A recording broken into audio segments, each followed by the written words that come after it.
What if I told you a woman with inoperable brain cancer, paralyzed, and given months to live, called herself the luckiest person she knew, and proved it on a national championship field? My book review dives into the book Lucky Every Day by Chip Silverman, the unforgettable story of Coach Diane "Jeppy" Aikens, and the wisdom she left us all. Ready to begin? Let's turn the page. Welcome to That's Life, I swear. This podcast is about life's happenings in this world that conjure up such words as intriguing, frightening, life-changing, inspiring, and more. I'm Rick Barron, your host. That said, here's the rest of this story. So let's talk about the abstract of the book. Lucky Every Day, The Wisdom of Diane "Jeppy" Aikens is a moving collection of 20 life lessons from the extraordinary journey of her life. The legendary women's lacrosse coach at Loyola College of Maryland. Written by Chip Silverman and published in 2004, this inspirational work captures the essence of a woman who transformed tragedy into triumph and suffering into wisdom. The book chronicles the remarkable story of a single mother of 4 kids who, while battling inoperable brain tumors for 8 years, continued to coach her national-ranked team with unwavering dedication and an infectious spirit of gratitude. At its core, this book is not merely about sports or even about cancer. It's about the human capacity to find meaning, purpose, and even joy in the face of devastating circumstances. Through a series of short, impactful chapters, Silverman weaves together memories, anecdotes, and testimonials from Diane's former players, colleagues, and family members, creating a tapestry of inspiration that transcends the boundaries of athletics. The narrative follows Diane through her diagnosis in 1995, subsequent surgeries in 1997, 1998, and 2001, and her final inoperable diagnosis in December of 2002, when doctors gave her only months to live. Despite being partially paralyzed and confined to a wheelchair during her final season, she missed only 1 game while coaching her team to a number 1 national ranking and leading them to the NCAA Championship Final Four. What makes this book particularly powerful is its central paradox. Here was a woman facing the most devastating circumstances imaginable. Yet, she consistently referred to herself as lucky, and remarkably, convinced her players to see her the same way.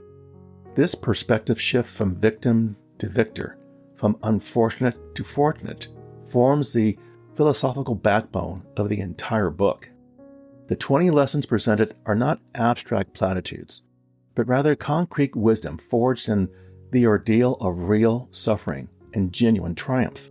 Each chapter explores a different facet of Diane's philosophy, covering themes such as gratitude, perseverance, living in the present moment, the power of attitude, building meaningful relationships, and finding purpose beyond oneself. The book serves as both a memorial to an extraordinary individual and a practical guide for anyone seeking to live with greater intention, resilience, and grace, regardless of their circumstances. Let's talk about the author. Howard Burton Chip Silverman brings a unique and multifaceted perspective to his biographical work, combining his backgrounds in public health, sports, and storytelling to create a tribute that is both personal and universally resonant, holding impressive academic credentials including a PhD and PH, Masters of Public Health, MS, and CAS, Certificate of Advanced Study. Silverman's professional life has been marked by diverse accomplishments that position him perfectly to tell Diane's story with both scientific understanding and emotional depth. Before becoming an author, Silverman served as the head of Maryland Drug Abuse Administration, a role that gave him profound insight into human struggle, resilience, and recovery, themes that would later permeate his writing about Diane's battle with cancer.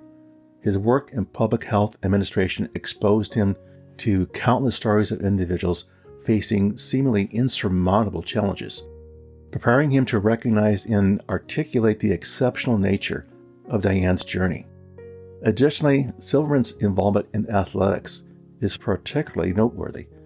He coached the NCAA's only African American college lacrosse team, an experience that gave him firsthand understanding of the transformative power of coaching and the unique relationship between coaches and their players.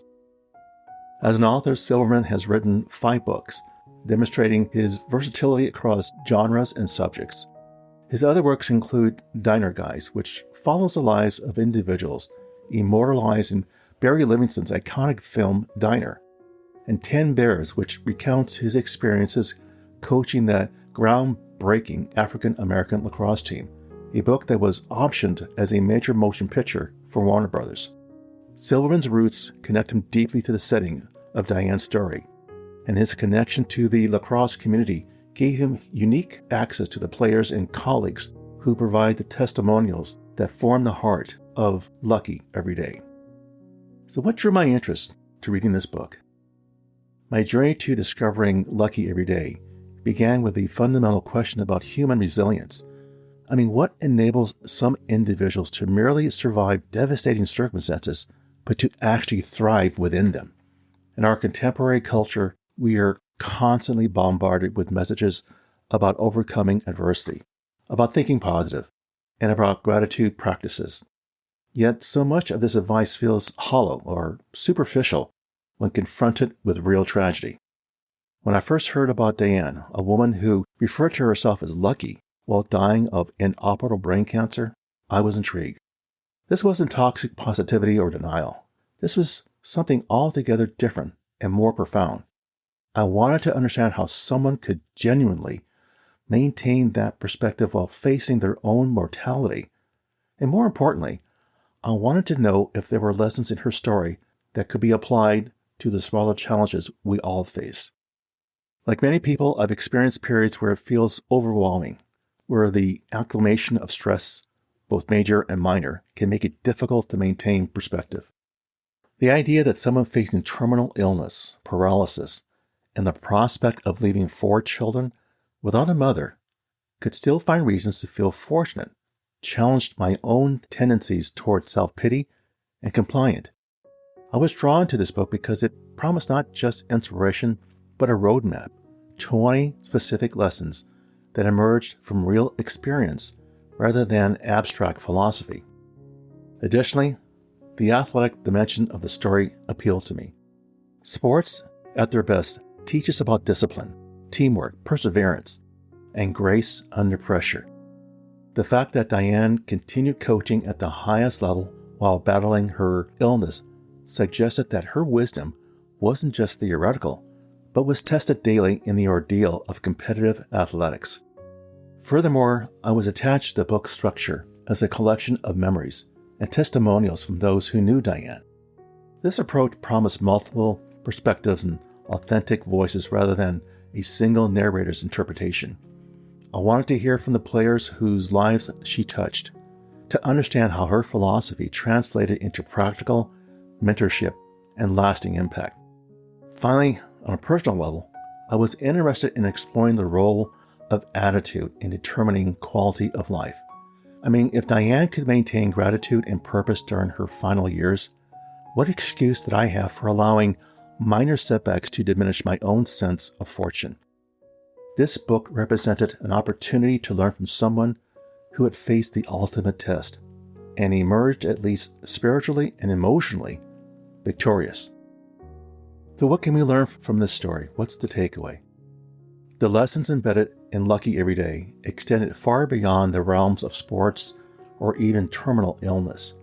They offer a comprehensive philosophy of living with intention, gratitude, and impact regardless of our circumstances. Perhaps the most fundamental takeaway is the transformative power of perspective.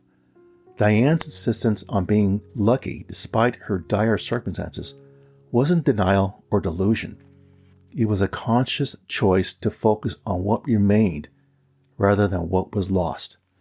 She had her children, her team, her purpose, and her ability to make a difference in other lives. This reframing teaches us that while we cannot always control our circumstances, we retain absolute sovereignty over how we interpret and respond to them. The question, how would you play today if you knew you could not play tomorrow? A slogan used for her team encapsulates this urgency to approach each day with full presence and commitment. Another critical lesson involves the relationship between adversity and authenticity.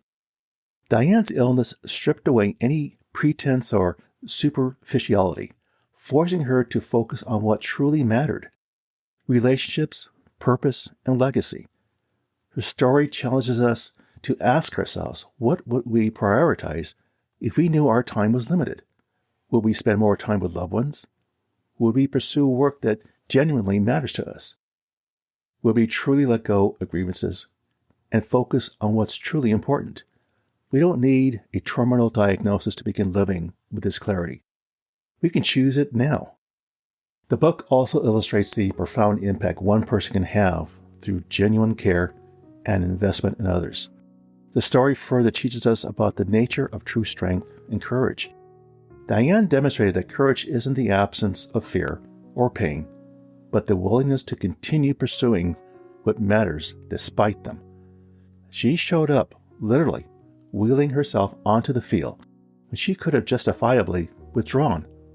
No, this presence, this refusal to let her illness define the boundaries of her contributions, speaks to a kind of defiance against circumstances that we all can cultivate.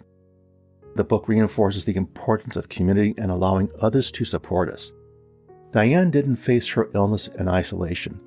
She remained connected to her team, her players, and her community, allowing them to draw strength from her while also receiving their support. Finally, the most enduring takeaway is about living in alignment with our values, regardless of outcomes. Diane set 2 goals during her final months: to see her son graduate from high school and to coach her team to the national championship. She achieved the first and came heartbreakingly close to the second, with her team reaching the Final Four. But the real victory wasn't measured in wins or losses. It was in her unwavering commitment to showing up, giving her best, and making a difference in the lives of others until her very last day. Diane passed away on June 29, 2003, just 1 month after her son's graduation, having lived her final chapter with extraordinary purpose and grace. For readers of any age or circumstance, Lucky Everyday offers this invitation: to recognize the gifts present in our lives right now, to approach each day with the urgency and commitment it deserves, and to measure our lives not by what happens to us, but how we choose to respond and who we choose to become in the process. Well, there you go, my friends. That's life, I swear. For further information regarding the material covered in this episode, I invite you to visit my website, which can be found on Apple Podcasts, for show notes and the episode transcript. As always, I thank you for the privilege of you listening and your interest. Be sure to subscribe here or wherever you listen to podcasts so you don't miss an episode. And we'll see you soon.